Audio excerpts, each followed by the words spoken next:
Bismillaah walaalaha qaaliga soo dhawaada. Maanta waxaan ka hadlaynaa 5 qodob oo la isku caateeyo. Kaliya waa 5 steps taasoo la isku caateeyo waliba si degdeg ah. Asxaabteeda stepskeena qodobka koowaad waxaa waaye qofka maalintii waa inuu cabaa 8 koob oo biyo cad ah. Maalintii markaan leeyahay yacni subaxi kaliya kama wado adiga 24 hour waa inuu cabaa 8 koob oo biyaha cad. biyaha kalar kale ama biyaha qasan, biyaha liinta, biyaha sisinta waxaas ma loo baahno. biyaha caadiga ee cadka ah waa inuu 8 koob ka cabaa maalintii. Okay, 8 koob sidee u cabeynaa maalintii? 8 koob waxaad u cabaysaa hal mar inaad fadhiisato 8 ma cabaysid. hal koob aa cabee saacad kadib hal koob, saacad kadib hal koob, saacad saas aa cabee yacni waqti u dhaxaysiisanay si aysan kugu dhiban. haddaad awoodana hal mar aa cabi kartane waaba ka fiican oo waa cabee. qodobka labaad waxaa waaye socod. qofka ugu yaraan maalintii waa inuu socdaa 1 saac. qofkii raba inuu caatoobo, qofkii raba inuu miisaankiisa dhimo si dabiici ah asoon gym gelin, asoon bira qaadin. waxaa waaye socod ayaa ka mid ah. socod hal maalintii 1 saac. socodka aad ayuu jirkeena faa'iido ugu leeyahay.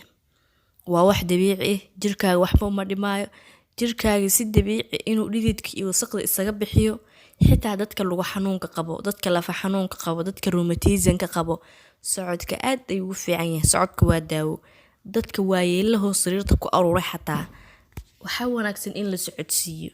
marnaba socod la'aan ma fiicno. qofka maalintiisi waa inuu waqti socdaa ugu yaraan 1 saac. waa qofkii raba inuu iscaateeyo, waa qofkii raba si caafimaad leh inuu isku caateeyo. qodobka labaad waa kaasaa. qodobka saddexaad waxaa waaye qofka habeenkii hurdo ku filan waa inuu seexdaa. dadka badankood hurdada waxay ka aaminsan yihiin in lagu cayilo, laakiin xaqiiqatan sidaas maaha. hurdada habeenkii waa in aad badsataa. habeenkii ugu yaraan waa 8 hour inaad seexataa ama 8 saac. habeenkii oo la dhafraa waxaa waa laga qaadaa cayil.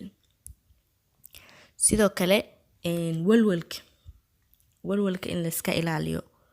walwalka in la iska ilaaliyo wuxuu soo dedejiyaa xataa walwalka gabowga ayuu soo dejiyaa. qofka jirkiisa ayaa dhamaado, jirkiisa ayaa bilicdi ama quruxdi ka tago, miisaankiisa ayaa kordho. wax wanaagsan ma aha. walwalka iyo stresska waa la iska dhaafaa. wax wanaagsan ma aha. maskaxdaada uma wanaagsano, maskaxdaada dhaawac ayaa gaarayo, jirkaaga uma wanaagsano, dhaawac ayaa gaarayo, midna kuma fiicno. kaliya ilaahay tala saaro, adkaar akhriso, intaas ayaa kugu filan.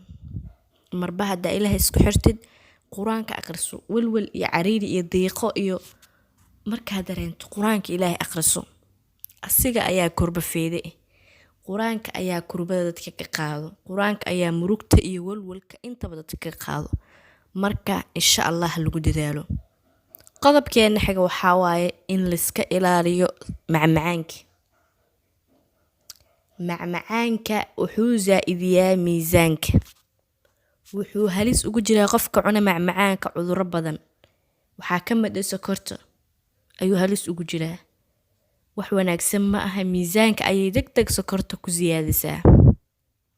insha Allah marka sokorta ha la iska ilaaliyo sokorta iyo waxyaalaha macmacaanka oo idil.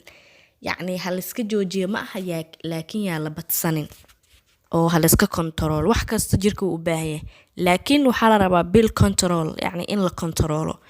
qodobkan ugu dambeeya ee 5aad waxaa waaye barafka. barafka wuxuu zaa'idiyaa miisaanka. qabowga iyo barafka dad waxaa jiro argalaan ama jeeg caana inta isku soo qastaan baraf ku ridanaya. jeeg caaniisha inta isku soo darsadaan jeeg caaniisha adina jeeg caana qasan inta isku soo qastaan baraf ku darsanayo. marka barafka ma fiicno. qabowga waa fiican yahay, nafta u baahan, laakiin barafka zaa'idka xitaa waxaa jira dad barafka caadi u cuno oo cunto ahaan u cunaba oo barafka ku waalan. marka asigana wax wanaagsan ma aha. barafka wax wanaagsan ma aha. insha Allah asxaabta 5taas shay oo soo sheegay hal iska ilaaliyo.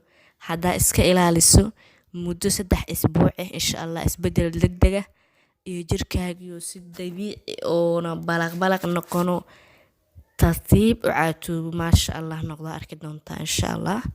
Assalaamu calaykum waraxmatullaahi wabarakaatuh.